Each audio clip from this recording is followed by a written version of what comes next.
We've been drinking on Flashpoint over here at my studio. Yep. Over here too. Owensboro, Kentucky.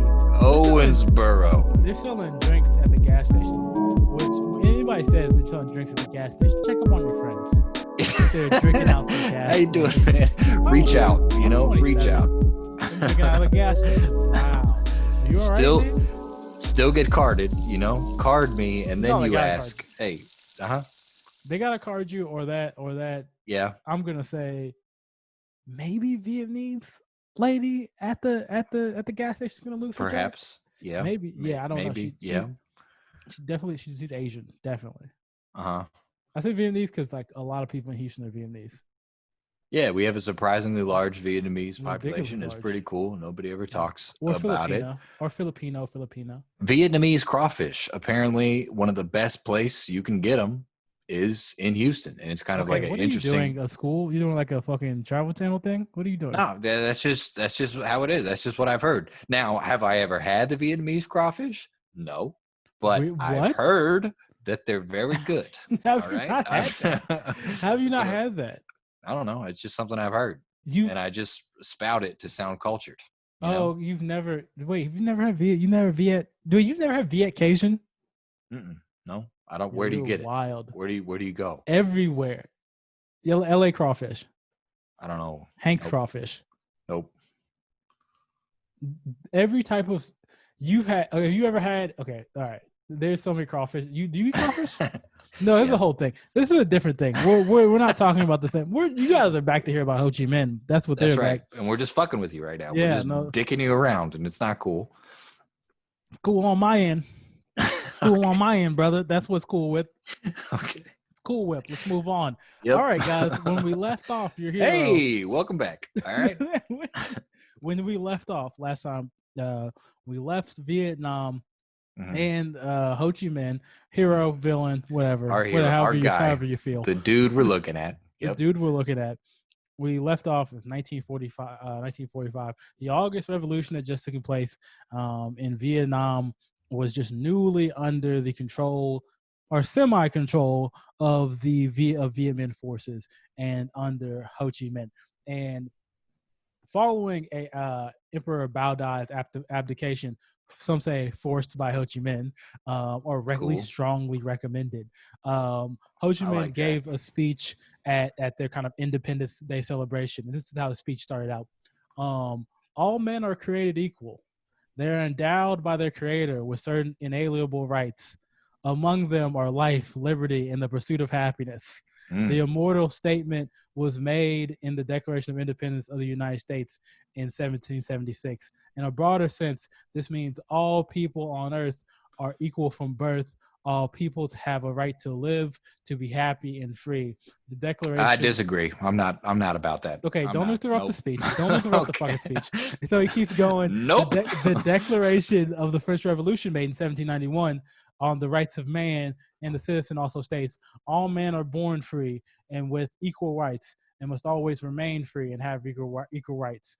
Those are undeniable truths. Now that's just a bunch of crazy talk. See, so he's given the speech, and you gotta keep in mind the field at the time, the way the situation lays. Mm-hmm. He wants help from the United States. So okay. All right. If you want help from he's already kind of getting it through the OSS, but not to the extent that he wants it. Right? He wants the weapons. He wants weapons. He wants supplies. He wants some nukes. He wants all that shit. Give me some nukes. Yep. So he's reaching out. He's kind of during this time giving a lot of praise to the U.S., saying how much he likes the U.S., how much he respects it. Talking about that. Just making these overtures. Making overtures. And also, again, during this time, if you did not listen to the last episode, which is kind of weird for you to come. It would be weird. Directly you just jump into number 2. What are you doing? Let's go over a brief synopsis of what's going on in Vietnam at this time. Okay. Vietnam, by the Potsdam Conference at the end of World War II, has been split into two different areas. There's going to be the North, which is going to be occupied by Indochina has been split into 2 different areas. The North, which is going to be occupied by fucking the Chinese National Army under Chiang Kai-shek at the time. And then it's going to be the South that's going to be occupied by the British.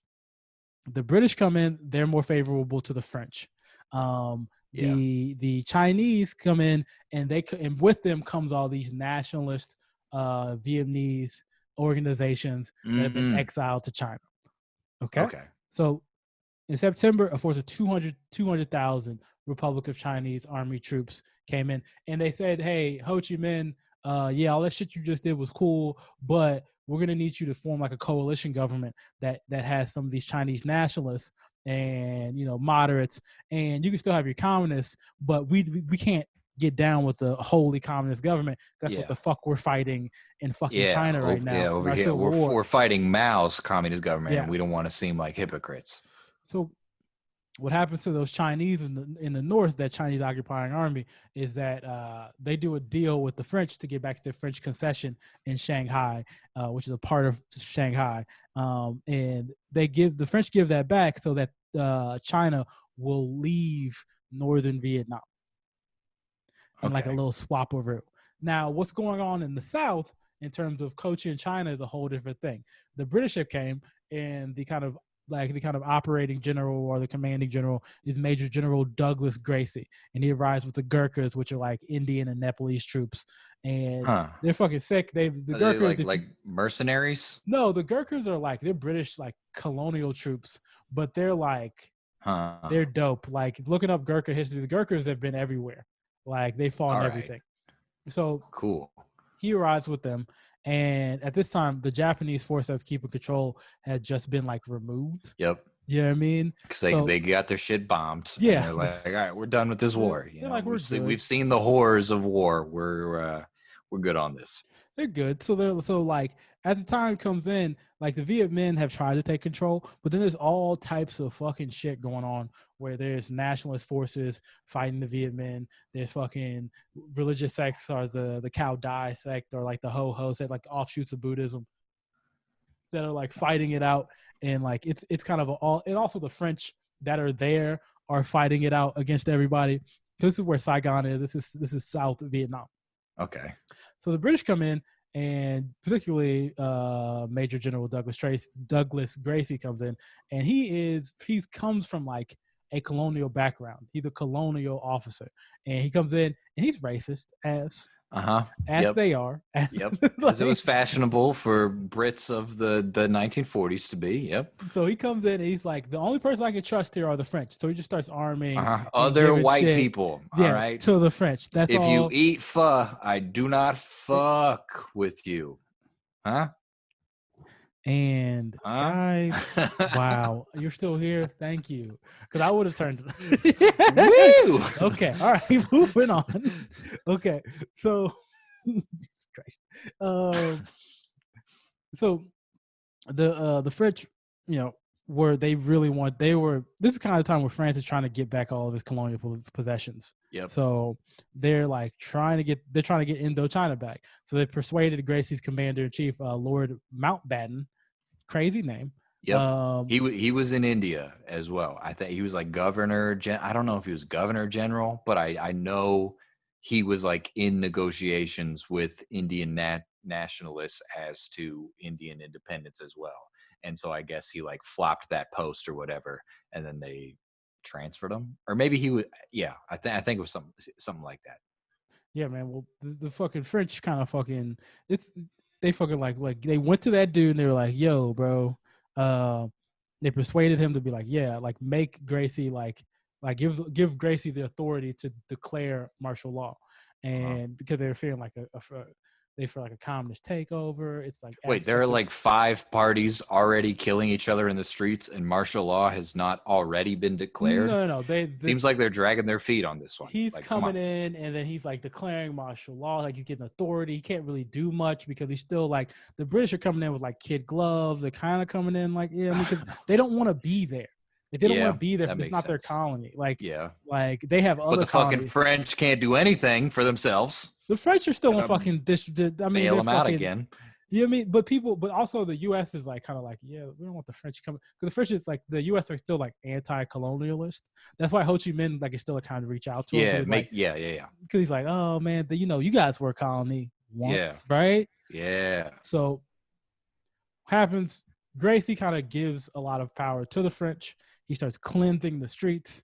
Like she starts arming like French citizens, and like French citizen militias. He starts cleansing the streets with the Gurkhas, and the OSS officer, or the, as we know it, the CIA officer at the time there was Albert Peter Dewey, from Chicago, Illinois, What who the was fuck? Albert Dewey? Albert Dewey. What the fuck? Is that a cartoon He's character? actually a pretty good looking dude. Albert Pretty good looking Dewey? dude. I feel like I saw No, I those mean it's magazines they're next 1945 to names. Archer, or Archie rather. They're 1945 That's names. Yeah, ridiculous. Archie was a 1945 name.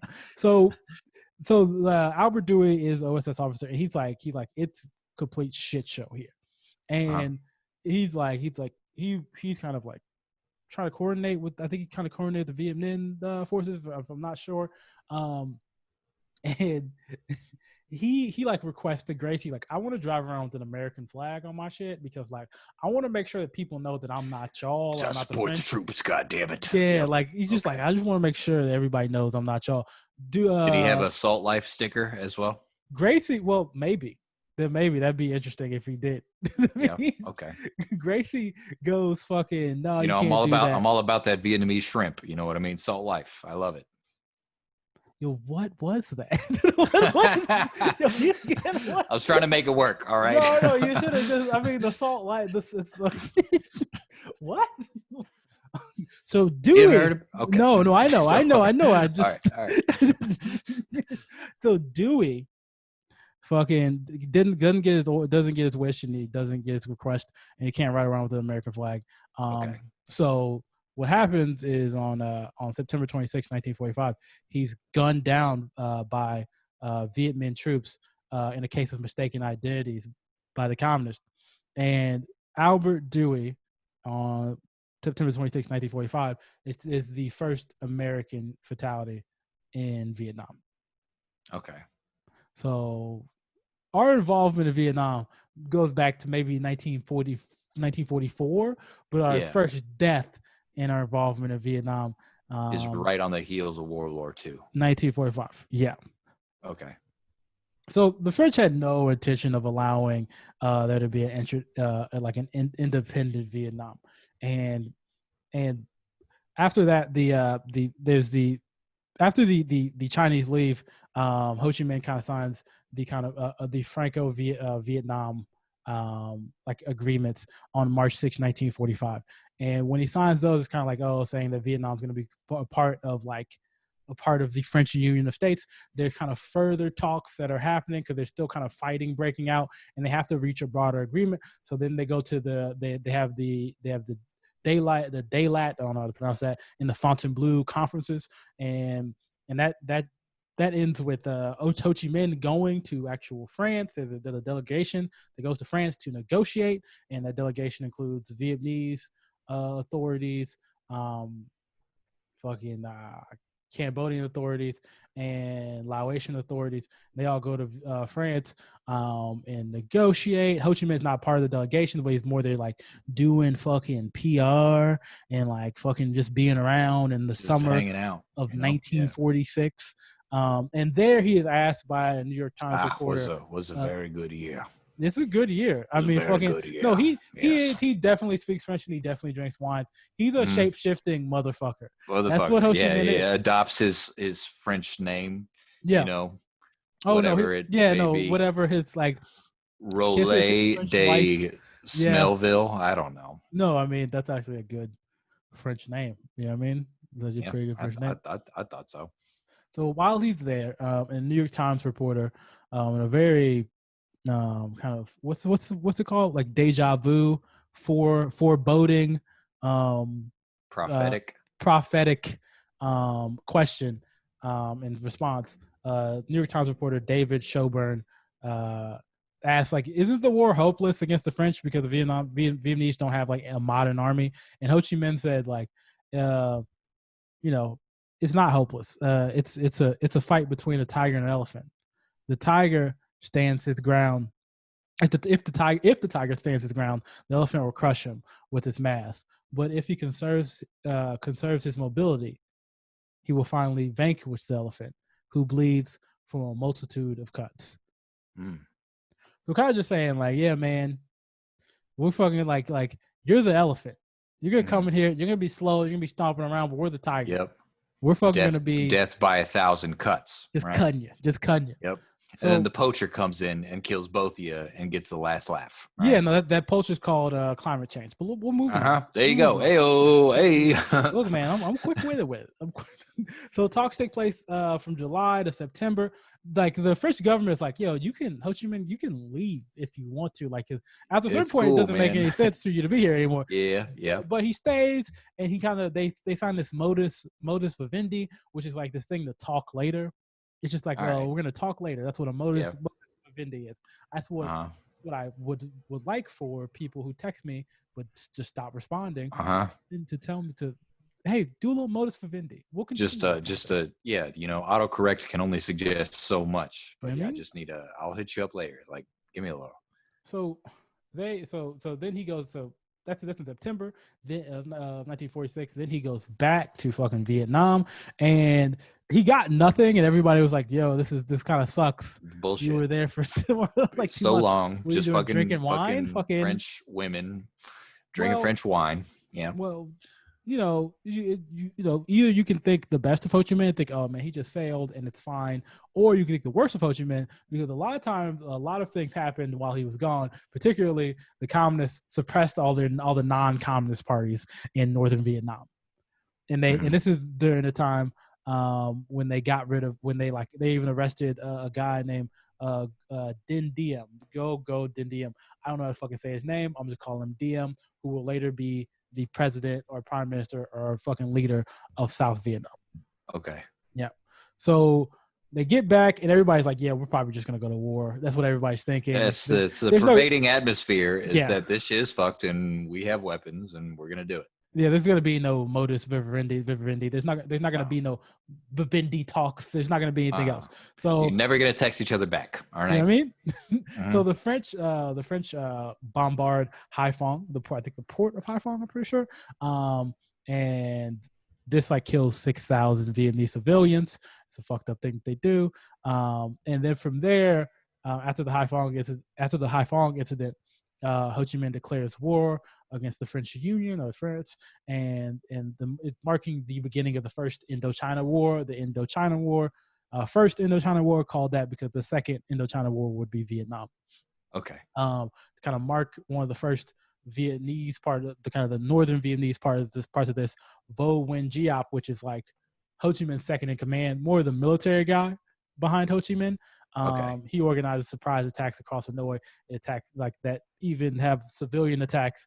And after 2 months of like fighting with the French, the Vietnamese withdraw into the wilderness and into the mountains of like northern, I think northwestern Vietnam.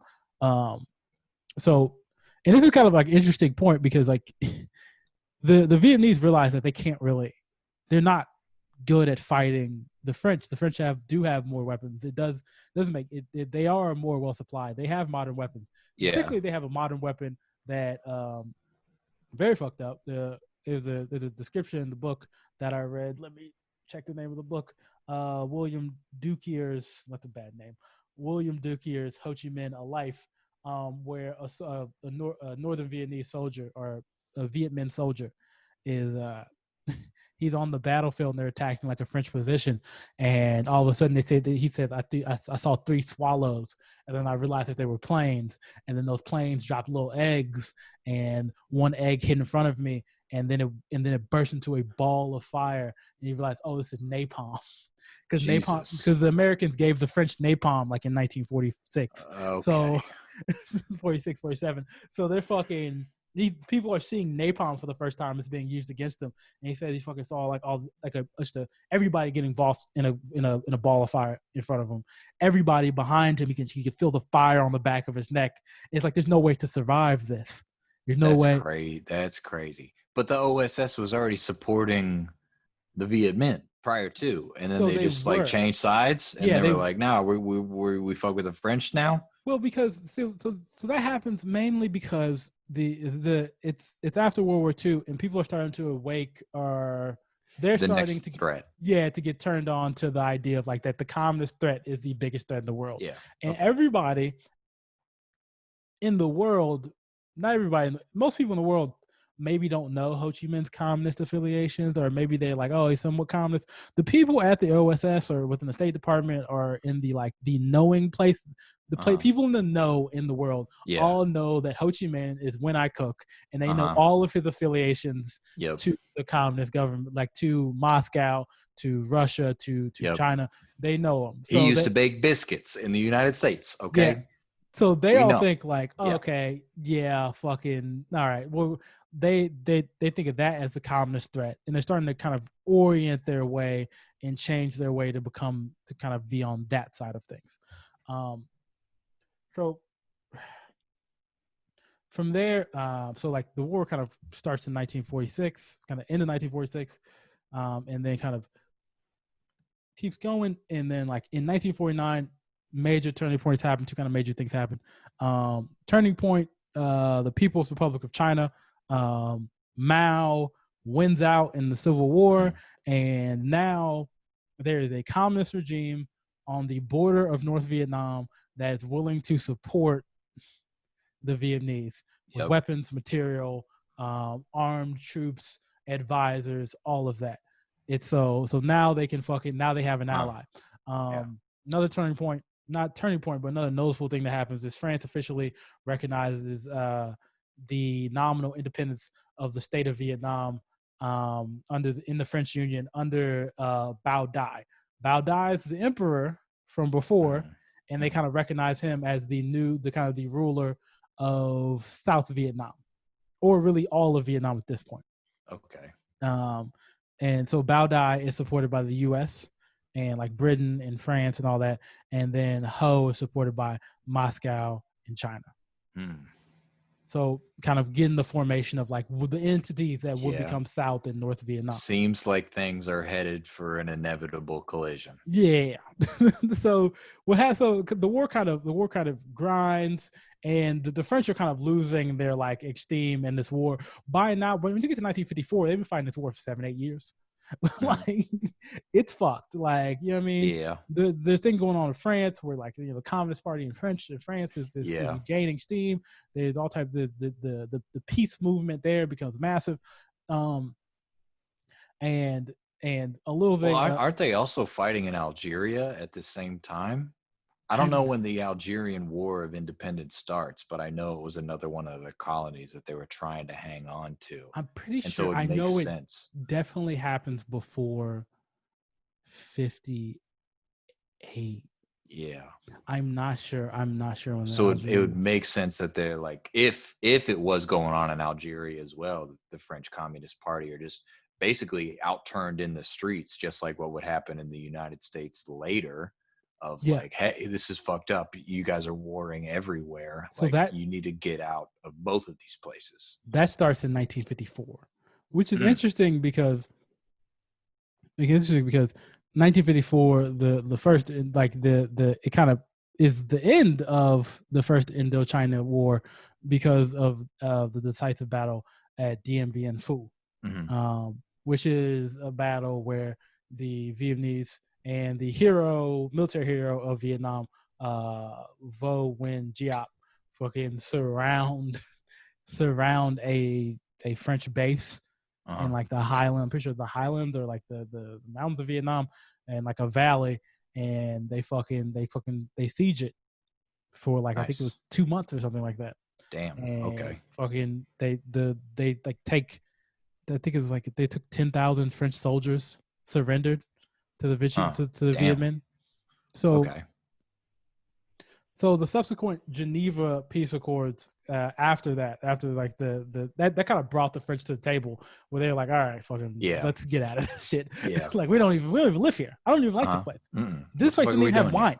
Didn't have wine. Didn't have cheese. Didn't have charcuterie. I mean, we dumped all of our exported wine into this place, and then we drank it all, and then now we've got nothing here. Now we can go. We can leave. What are we doing here? So, we've seen all the good sites. You know, we ate. We know all the good. There are no good sites. There are all no the good noodle sites. places. We've been to all of them. I've had the pho. Out of here, You know It's what I fine. mean? It's good. It's It's fine. good. Seeing the beaches, ate the crawfish. I'm good on It's this. fine. Let's get out. It's You fine. know, it's fine. I can We leave. can next. Next. Algeria. Next. All right. That's okay. So in 1954, the Geneva Accords like were signed between the French and the Viet Minh, and it kind of allowed like the Viet Minh to like regroup in the north, while all the anti-communist forces would settle in the south, and you know the DRV, the Democratic Republic of Vietnam, was located in the north, and you know of course you know there's the Southern Vietnamese, capitalist friendly or you know not anti-communist state in the south. And so this is like during this time you have like a lot of people move from the north to the south, particularly um, a lot of the like a lot of skilled workers. You know what I mean? A lot of Yep. skilled workers move to the south. A lot of fucking also the Catholics. A lot of them move to the south. There's even like a thing where there's like a slogan that people are saying like God moves south. Oh, Like, you know what I mean? So okay. in terms of the Catholic Church, it's like, yeah, we're gonna get out of it. We've heard you guys are communists. We kind of understand the vibe. We're kind of gonna fucking dip, bruh. You know what I mean? So it also partitioned the country, right? In terms of like that it was on the 17th parallel. Okay. And that's kind of the creation of that North and that South Vietnam. Again, you know what I mean? Ho Chi Minh in the North, Bao Dai as the emperor in the South. So internally in North Vietnam, what starts happening is like there's this argument between like kind of two factions. One is like the faction of like, hey, we need to kind of still unite the country, unification. Yep. It still has to be united. It was kind of the side that Ho Chi Minh is kind of on. A little bit, he's kind of in the middle. I'm not gonna say that he's kind of in the middle. And the other side is like, hey, we have to get to a fucking socialist, fucking realized Utopia fucking state. as You fast fucking as bitch ass possible. bastards. Yep, We can gotta do it. get there. We can gotta do that. Mm-hmm. So it's kind of this weird moment where you know the North Vietnamese government is like instituting like various aggregate like reforms like rent reduction and like land reform. And before this they were like back in 1945 they were like very moderate. And even then, like even in 1950, like four, they were still pretty fucking moderate.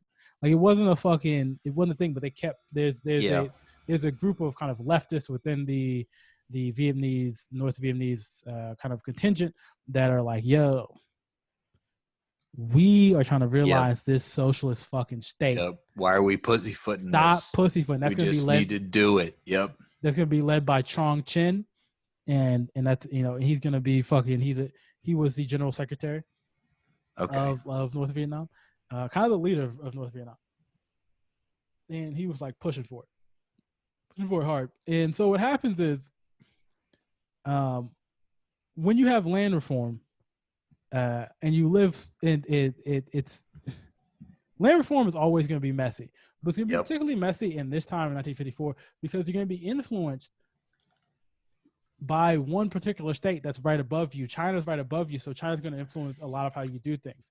So a lot of Chinese models were imported as far as like the Speak Bitterness campaign, where they have fucking they put you in a hut with fucking like villagers. Is that a roast? No, speak bitter. No. Bitterness. It's the worst roast because then sometimes you get shot in the head after. Oh, okay. Sometimes you get lined up against a fire like by a firing squad and just shot. You know what I mean? Well, that'll sell some tickets. You know. Yeah, it will sell some tickets. It will sell some tickets. So like some people the estimates are like nearly 100,000 executions. Some people put it like 50,000. All right. Some people put it like 13.5. People say it's above 13.5. That's like the lowest it will go. I don't know how many is. I just know people got shot. Yeah. All right. In the head. So and then, along with the kind of Chinese style of like land reforms, they're also and to kind of break down land reforms even farther. What they're doing is like the rich peasants or the landlords, whoever owns the land, if they own too much land, like poor peasants will come in and they'll be like, I mean, they'll kind of talk about how they've been exploited by these people, and then if it was egregious, or if they could be proven to be egregious, basically they shoot them. Sometimes if it wasn't as egregious, they send them to imprisonment.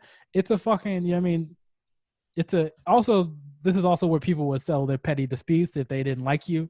They, I mean, they could say that you were a landlord, or you're like, and it was, there's a lot of fucked up shit happening. Yeah. And it's, okay. Yeah, kind of like the Inquisition. It's very different scale, Inquisition-y, and okay. but but very like land reforming, kind of reminiscent of China, but on a smaller scale in Vietnam. Okay. When they not only imported that like Chinese style of like doing the land reform, they had like Chinese cadres were coming down. All right.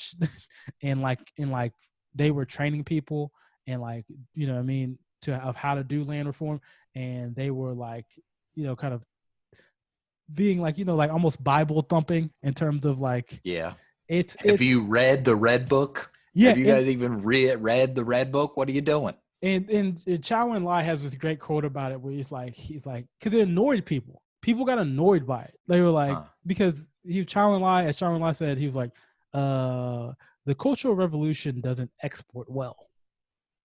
Like, nobody likes this. And then there's also the history of like colonialism between China and Vietnam, to where it's like this whole thing is like they're always kind of like hesitant between like, we don't want the Chinese to rule us too much. I don't know. We kind of did this for a while, and we're good on it right now.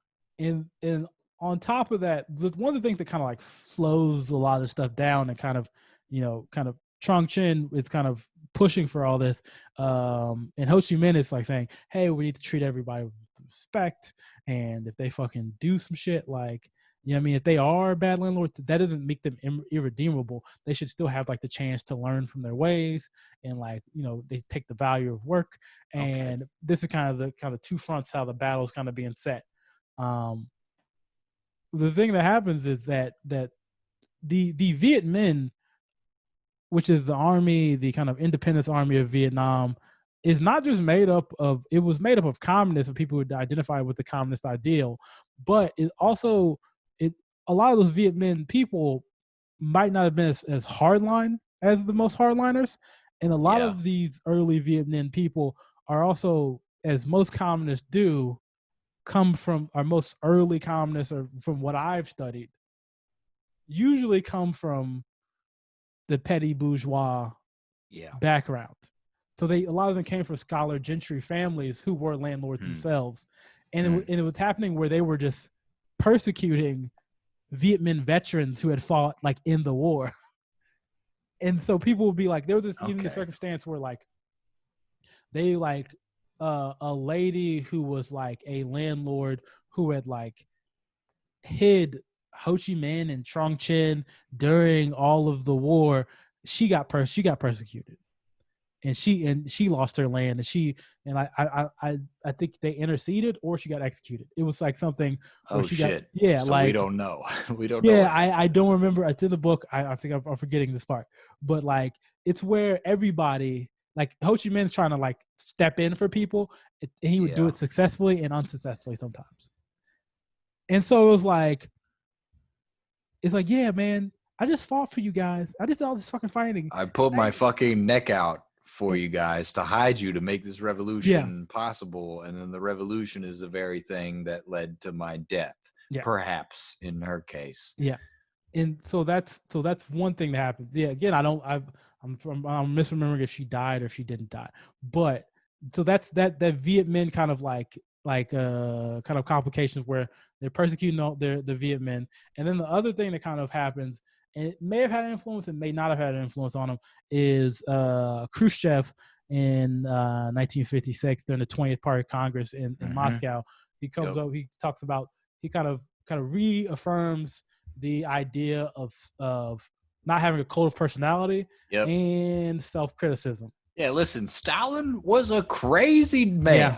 We're yeah, not about this crazy shit anymore. I'm yeah, not going to put you in any gulags. yeah, I'm not going to execute mass numbers of people yeah, by firing squads. I'm not going to force all my buddies to get drunk and watch westerns yeah. with me. That is a lot. We're He did do not that a lot. doing any of that Yeah, anymore. All right. I'm not going to force the Politburo to have sex with each other anymore. yeah. I'm sorry. Did I say that part out loud? I didn't mean to say that. Good thing this is a secret party Congress, right? Good Yeah. thing we're all cool with each other over here. I mean, That's weird. That's a weird. Yeah, Russia's a weird place. Is that real? Did that real? Did he say that? he didn't say it in the speech, but I also would not doubt if it. I would not doubt that it happened.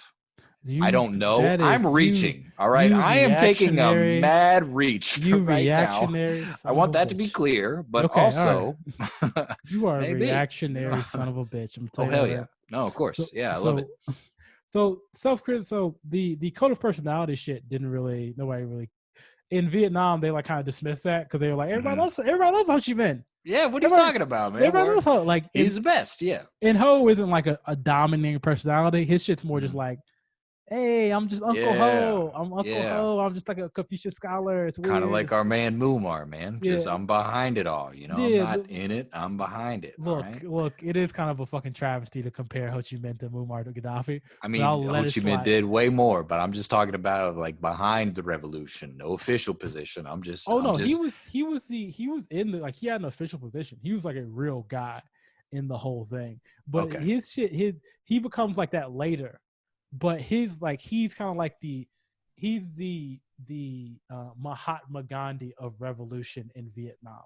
Okay. That's the best way to put it. And All that right. he's like kind of he becomes like he's the spiritual fucking heavyweight of Yeah. fucking revolutionary war in Vietnam, and Okay. also like a foreign policy genius. You know Yeah. what I mean? Yeah. He's a combination of a lot of things at a lot of different times. The self criticism shit, they dismiss the cult of personality shit, but the self criticism shit is big because people need to start thinking about like it makes a lot of people like think about their actions and like not say like, oh, this is the communist policy. It makes people go, okay, we start thinking, we kind of like having self criticisms of the things we've done and like understanding, like not being so caught up in the I think the dogma. Yeah. Um, so so at that time, right, he that kind of leads to the removal of Chong Chen as general secretary and removal of some of the hard left out of like the central committee or like the main committees of the communist government. Mhm. Um, and so at this time, what's going on in South Vietnam? The 1954 peace deal between the French and now we're going to shifting to South Vietnam. Um, the Bao Dai is the leader, Mhm. but then he like appoints um, the what's his name, Jug. I don't. His name is so hard. He appoints DM Mhm. as his prime minister. I'm just gonna say his Yo, last. yo, No, Diem. no, Din DM. I'm pretty sure it's fucking hard to say. Go Din DM. No Din DM. You Yeah, DM. man. I don't know. Neither of us know Vietnamese, Yeah. as far as I know. He appoints Bodai is the head of state, and No Din DM or DM is his prime minister, and then DM in 1955 called for a referendum, which is known as being widely fraudulent, which Okay. removes Bao Dai, the ex emperor, Damn. out of the government So he just and launches like an internal coup against internal this guy. coup. Like, fuck it, you're done. A lot of ballot stuffing, a lot of crazy shit. Cool. And DM is now the president. DM is a hardline like Catholic. He's super anti-communist. He's been jailed by the communists. He's And fucking he fucks raw, right? probably he's All Catholic. He's about Catholic. They fuck wrong. They fuck all about around. fucking raw. None of the we might have all the rubber, but we're not about condoms. All right. Here's the thing. And the reason why he hates condoms so much is one of his brothers was killed in the August Revolution. He was executed by Viet Minh. That's why he hates condoms. Communists. Communists. All right. Communists. Okay. I don't think I that was would I have. was looking for the link, and I was That like, was wait a the minute. communists. There's nothing. I mean, you can hate condoms for I just any reason, misheard. I just but I don't think that's misheard. a good reason to hate condoms. They Because your brother died. They made them wear 12 condoms and then executed them by firing squads. I'll never Just use cut one off again in my circulation, life, man. you know? Like, Cut off circulation. okay. So All like right. as early as like 1956, the idea of like overthrowing the South Vietnamese government was presented at a Politburo meeting. And then wait, let me go back to one thing. The South, the way Diem kind of ran the South Vietnamese government, he was all about getting rid of communists, all about fucking getting rid of the religious sects like the Cao Dai and the Ho Ho, all offshoots of Buddhism sects, all about that shit. And he kind of created this kind of system of like overlapping government authorities and like programs and everything that was like that made people fight for positions and all types of shit. He was very good at holding power for himself, but not great at creating a stable South Vietnam. So, again, the 1956 or June 1956, like the North Vietnamese started thinking about overthrowing the South Vietnamese government, and it was like presented at a Politburo meeting. In 1959, Ho Chi Minh was urging the Politburo to send Viet Congs into South Vietnam, and a People's War on the South was approved at a session in January of 1959. And like it was confirmed by Politburo in March. So again, there's some like other stuff. So Ho wants this. Ho's all for Ho is fuck South Vietnam. Let's overthrow this bullshit government. Because at the same time, Ho is still for unification. Yeah. He's not for unification. He is still for doing it, but not doing it like in a large military fashion.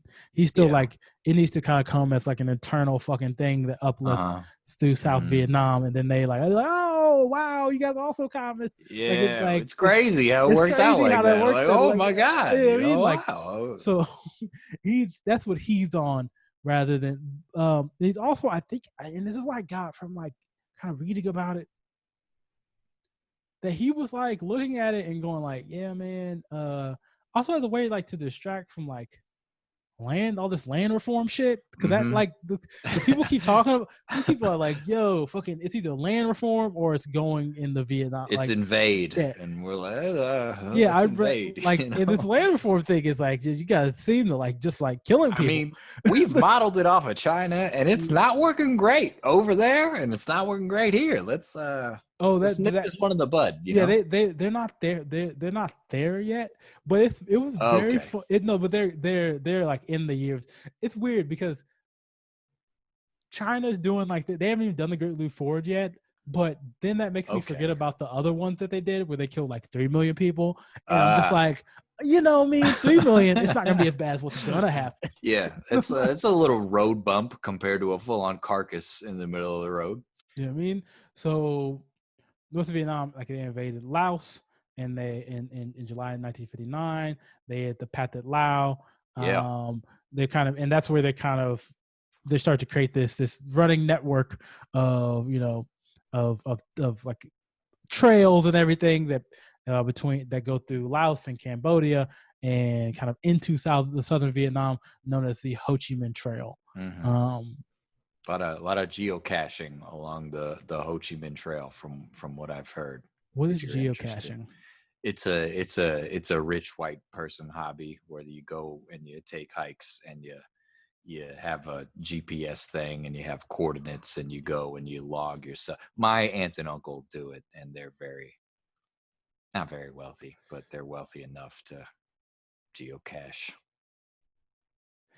All right, this went nowhere. Yeah, man, that was really boring. That was really boring, dude. Whoa, hey. Yeah, I mean, look, you have a cat. It's fine. She just jumped. Yeah, no, it's fine, man. Where she's not supposed to be. Okay, all right.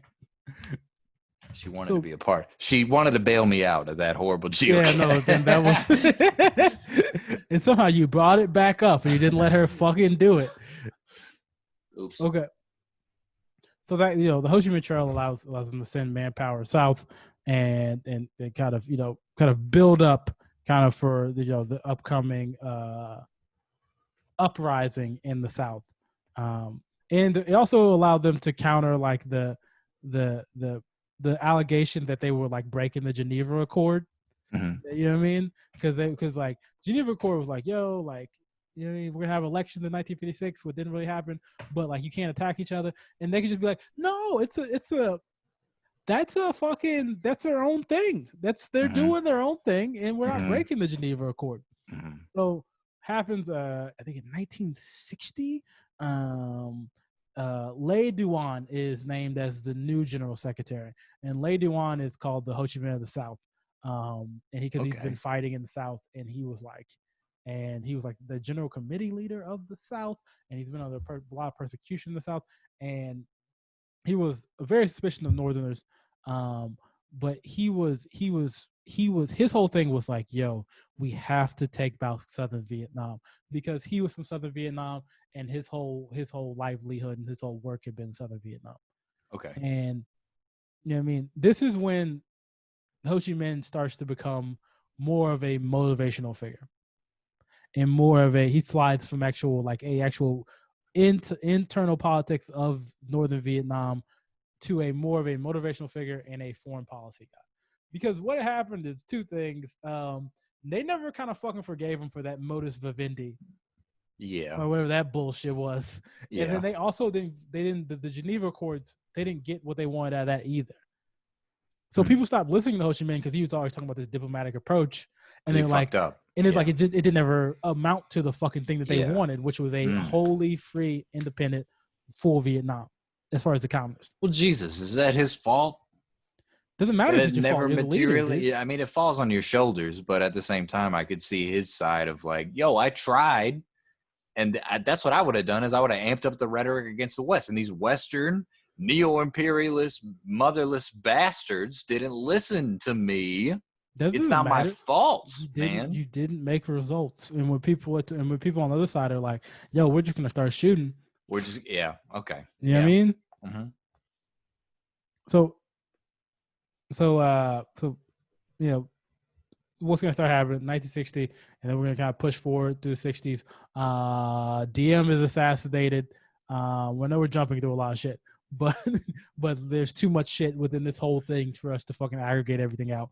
DM and his brother are assassinated. Is that CIA plot? Because that's 10 days before JFK. That's a whole thing. That's a Mm. whole conspiracy theory in itself that you need to Yeah, unwind. I'm pretty sure there's been recent evidence that the CIA had something to do with that, they but probably did it. I'm not up to They date on they that fucking shit. they probably did it. You know, So so it's probably Dallas. If I'm my spidey senses are tingling on this one, and I'm gonna be like, yeah, Dallas I mean, ordered that shit. He was trying to kill a lot of people a lot of people, in the a late lot of '60s. He was just like, yeah, what can I get away with? You know, fuck it. a lot of people getting murdered. Okay. Yep. So that the way that DM and organized state were just like a lot of fucking people fighting for power. Once he goes, the factionalism between different parts of South Vietnam made it impossible like to sustain a defense against the Viet Cong.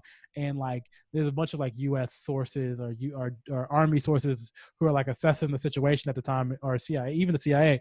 They're going like, yeah, man, this is gonna last 6 months Mm-hmm.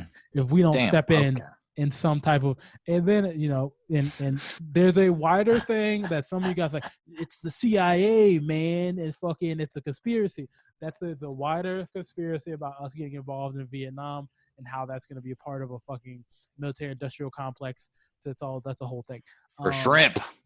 Yeah, okay, Jesus. For shrimp and rubber. For shrimp and rubber. That's really like that's That's the there's whole thing. there's a whole conspiracy behind shrimp and rubber. Like, all right, cool. I mean, look at the whole thing Whatever, man. about the military industrial complex in fucking Vietnam, man. Yeah, man, bro. So I just don't know. All right. 1964, 1965. Again, Ho Chi Minh is kind of like on the outs here. He's becoming the Uncle Ho figure, where he's just like, yeah, man, I'm just a I'm like a long bearded guy who like I don't sleep in my palace. I built a hut near my palace to sleep in. Like that's literally what he did, and that's where I have meetings in the hut. Damn. Right, all right. and that's where I sleep, and that's where I eat, cool. and that's where everything. Who slept in his palace then? Why even have the palace? And we woke up in the morning that with seems calisthenics. like a waste. and like Okay. yeah, he was doing like the old like what I think what we talked about before this the something the Maya, which is something Yeah. most acceptable yet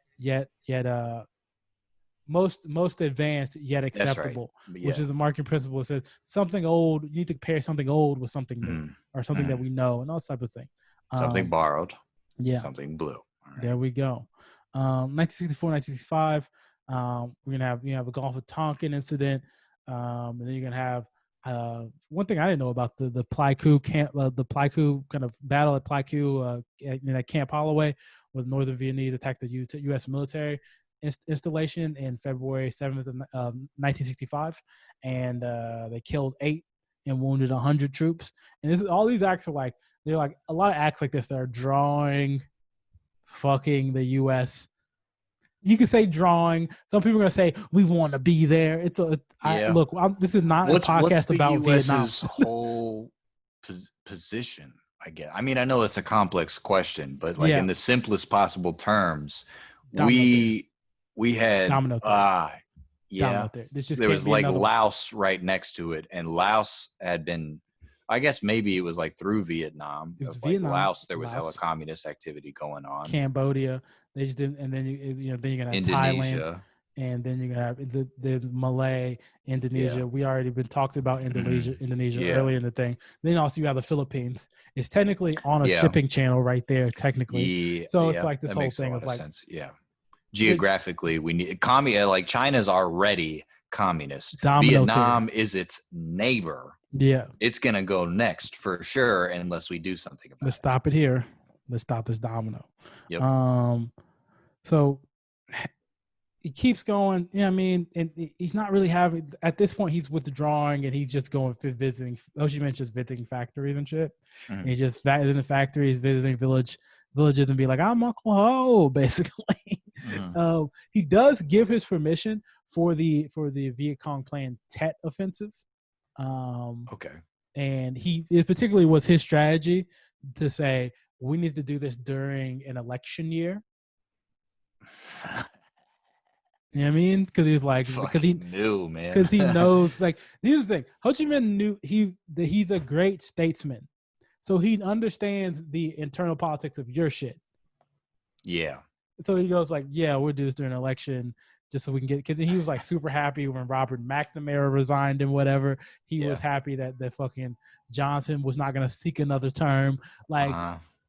Mm. and all of that. But he wasn't integrally involved in the Yeah. fucking planning of the shit. Tricky Dick Nixon. How you Yeah. like this one, This huh? is a lot. Yeah, Boom. Coming right out of the gates into your term with a nice little I don't want to call it a massacre, an offensive at least. no, I Huh? mean that was because this is 1968. 1969 is when Oh, Nixon yeah, he yeah, comes yeah. Well, in yeah, January yeah. Fuck yeah. 1969. Yeah, man. You know what I mean? See, your hatred Mm. of Nixon is showing, Yeah. and you just need to Yeah. you know what I mean? Just Mm. let it be suppressed like me, because I hate everybody. Come on, big dog. So he's just again just the face of Vietnam. There's a funny story about him like traveling kind of to China, and and he like asked for a companion from I think it was Guangdong or somewhere in China. Asked for a companion, With like an and escort. yeah, like basically an escort. And Okay. somebody was like, "Dude, why don't you have a Vietnamese escort?" And Didn't he have a wife this entire time? He no, got no, married. he got married. He left that lady.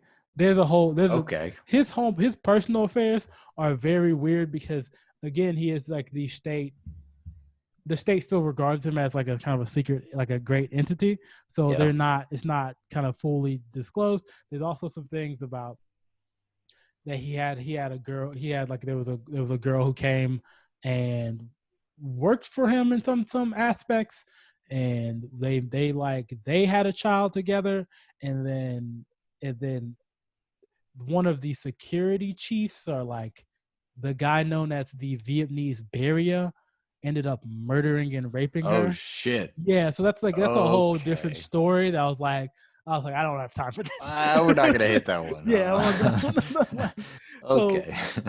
So he asked for a companion in like China, and people were like, "Yo, why don't you just ask? Why don't you have a companion with you, or Mm-hmm. have multiple companions?" And because you're Ho Chi Minh in Mm-hmm. Vietnam, and he was like, "Yeah, man, dude, everybody in Vietnam calls me Uncle Ho, Mm-hmm.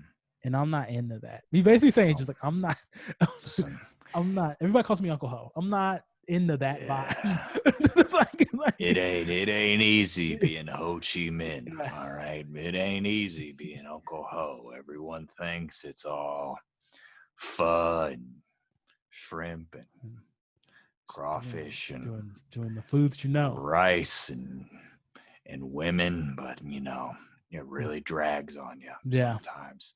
Drags like the net picking up all of those shrimp from the Gulf of Tonkin. Okay. Okay, Okay. going I to just I'm just rich American corporations so you can dip it in your little cocktail anytime sauce, anytime you want me to bail soak it you out, just let all me up. know. Buy it at your Kroger. When you want me to bail you out, just let Drink me it know. with your margarita mix because we know you don't know. God damn it, she did it again. You Yeah, see, she you don't need to did. bail me out. All right, Yeah, okay. the No, the cat's Cleo good. knows when to bail And me like out. that crash of Cleo, Henry's cat, in early 1969, Ho Chi Minh suffered a heart attack. And so Ho Chi Minh in early 1969, Ho Chi Minh suffers a heart attack, um, and he was in like increasingly bad health for the rest of 1969, and he ends up dying, and his heart stopped. Well, yeah, if his heart stopped, he dies. He dies on September 2nd of 1969, which is the anniversary of the creation of the Democratic Republic of Vietnam. Um, he All didn't right. get to see the full Damn. unification that happened in the 70s, but That's like John Adams and Thomas Jefferson. yeah, I, man, it's I don't know crazy. yeah, it's cool. The I think the argument on after Ho Chi Minh's death and his legacy is one, was he a nationalist or was he a communist figure? And he kind of played that balance his whole life. Yeah. And in my estimation, the people can ask, was he a good or was he a bad figure? Was he nationalist or was he communist? Was he this loving Confucian scholar, communist guy, or was he like this preening communist figure who fucking was self-absorbed and created this cold personality? I would say it's always down the middle Yeah. with Why this why guy. why does it have to be either or? It's like he was a nationalist through the lens of communism. Yeah, That's what made sense. Like, he would have at the time we came out with a nationalist perspective, and I think me and Henry talked about this before. He was off air. He was the Soviet Union just happened to be, or mhm. Moscow happened to be, the friend in need and the friend indeed. They Yep. just be happy to have the guys who wanted something and would Yep. actually do something, Yep. and he could do stuff for them. So that's just what happened. And he did believe in the communist revolution, or the revolution of all the working peoples, and the unification of communist states and all that type of stuff. Yeah. Um, but also, was he like? Did he like being praised as like this like revolutionary figure? Yeah. Who But wouldn't? did he live the Jesus. life of the fucking pious revolutionary figure to some extent? Yeah. I mean, shit, he didn't have 20 other properties that Yeah. his people were paying for and a private island and a yacht, unlike some other esteemed communist revolutionaries Which that one are you talking we about? have covered before, Fidel Castro, not to name names or anything. Okay. Yeah, Yeah. I mean, Mao had a lot of properties also. or Mao. Yeah. Mao had a lot of properties, but he dressed like he didn't have a lot of like he like literally would just, that's the one thing he made sure that every time you saw him, he was dressed with that same fucking I mean, that could just be laziness, with Mao, dude. I don't know what's going on in Mao's brain. Look, once you look, you spend enough time in those Jin Gang Shan mountains, man. Yeah, You're it fucking does insane. things to you. The Jin Gang Shang Mountains get into your head. Yep, and just kind of ending on this, man. I think when you talk about Ho Chi Minh, there's this kind of thing of like he's not the figure that's known as much today, and I think that also has to do with the fact that like just the size of Vietnam in comparison to like a China or a Russia or even maybe even a Japan, the kind of the scale or the impact that Japan has. And also it's I think Ho Chi Minh's character and his writings might have not have been I don't think they were as grandiose, and some you can't link on as much as a Mao who gives you all these fucking who basically is like a theorist, like a fucking communist theorist. Like whereas Ho Chi Minh is just very even in his policy, the way that he does shit was very just like, I'll go whichever way the fucking wind blows, man. I just want to fucking I just want to accomplish these goals. And to his fault and to his credit. And to his credit. And guys, well, man, that's been it on Ho Chi Minh. That's all I have. Henry, how you feeling? I'm feeling good. You're feeling good. Okay. Guys, I want to thank you for listening. I'm going to cut you off on that. Okay. He did it. He did it. That's all I'm going to say is no, I mean, Ho Chi Minh did it. Oh, Ho Chi Minh did it. You did it too. That's cool. That's fine. Okay, thank you. That's where I was going to wait. Okay. Guys, I want to thank you for listening. Thank you for coming back. Please like, share, subscribe. Next week. What do we got next week? Next week, I fucking don't have the book next to me, son of a bitch. It's cool. But we got the School of Americas next week. We're gonna be doing we're gonna do a little different thing where we do a thing, not a person. Yep. School of Americas. If you don't know School we're of wrapping Americas, up too. We got like two more eps in the whole Cold War series, and then we're gonna be doing our own thing. Then we're gonna watch our ratings plummet. I'll tell you that. Westerns. Nobody likes westerns. That's right. Big dog. It's coming though. It's coming. Oh, we should have not. I should not say that. Fuck it. Who cares? It's fine. Yeah, who cares? Guys, thank you for your time. We love you. We'll talk to you next time. What's your social media? We gotta do social media shit. God, you can find us. You can find Hard Fried History at Hard Fried History on Facebook and Instagram, HFH Podcast on Twitter. If you want to hit us with some shit on Gmail, we're hardfriedhistory@gmail.com. If you want to tell us we got everything wrong, I'm always open to that. I'm always open to argue with some people. I don't have anything else to do. But you can find me at Henry E. Price on Instagram and just Henry Price on Facebook. Oh, also, when you said they got everything wrong, I would also like to say Ho Chi Minh is responsible for everything that happened under his rule. So land reforms, he's responsible for that. Cool. He's just responsible for that. You're responsible for it because you're the leader, dude. Yeah. Fuck you. It falls on your head. It falls on your fucking head. But also my social media, Joshua B. Stokes on Instagram, Joshua B. Stokes on Twitter, Joshua Stokes on Facebook. Guys, follow us on YouTube. We're everywhere. We're everything.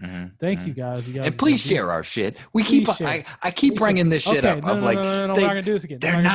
They keep on flagging our advertisements. No. Stop.